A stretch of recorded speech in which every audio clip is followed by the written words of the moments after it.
Ladies and gentlemen, I'm going to speak about endovascular treatment in Takayasu disease of aorta and its branches. These are my disclosures.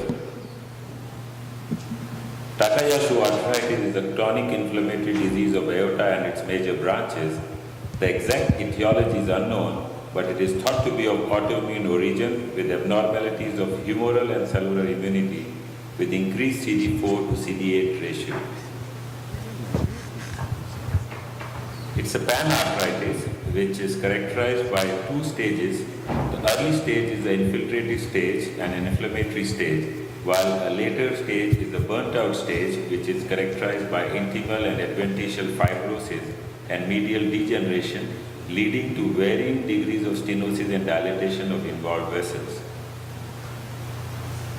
These lesions are usually firm, fibrotic, non-ulcerated and osteal, and usually are multifocal and involve multiple vessels, and they also have a strong tendency to recur and have extensive collateralization.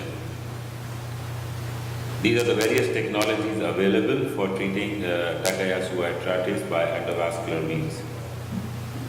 Now coming on to the specific sites in aorta and its large vessel, which I'm going to describe today. These are the different types of vessel involvement which we see in our day-to-day practice in our country. We could, which I'm going to take you or walk you through in this presentation.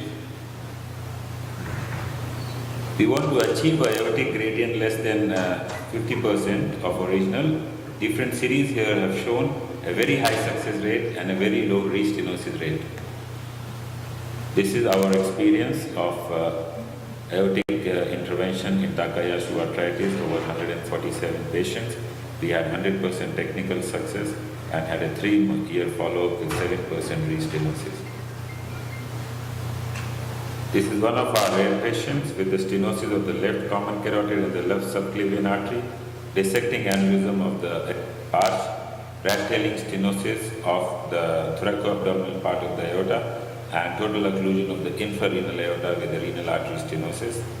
This was managed successfully by angioplasty of the subclavian artery, carotid artery, stent graft for the aortic arch, and a balloon angioplasty for thoracoabdominal aorta and also the renal artery. This is one of our patients with a bald aortic arch.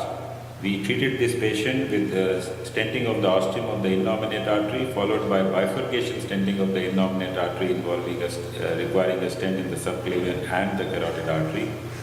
Then a month later, what we did was we called the patient, did the stenting to the left subclavian artery and also to the left common carotid artery. This is a 22 years old gentleman with recurrent loss of consciousness and a right arm claudication. He had a lesion in the subclavian artery which we stented. We also had an occlusion of the right common carotid artery. Was managed by a balloon dilatation, and he also had a 90% long lesion of the common carotid artery and internal carotid artery on the left. And after balloon dilatation, this is the right common carotid artery, which looks fine. And this is a balloon dilatation of the left common carotid artery. And this is the final result which we got. Ladies and gentlemen, in conclusion, out of a series of 345 patients of aortic and arch vessel intervention in Takayasu arthritis, I am going to give you some specific tips in managing these patients. In Takayasu arthritis, the principle is to have a gradient reduction of less than 50%. This is achieved by high pressure, non-compliant, undersized balloon dilatation. Stents are only reserved for major dissections and major recoils. It is very important to detect a rupture.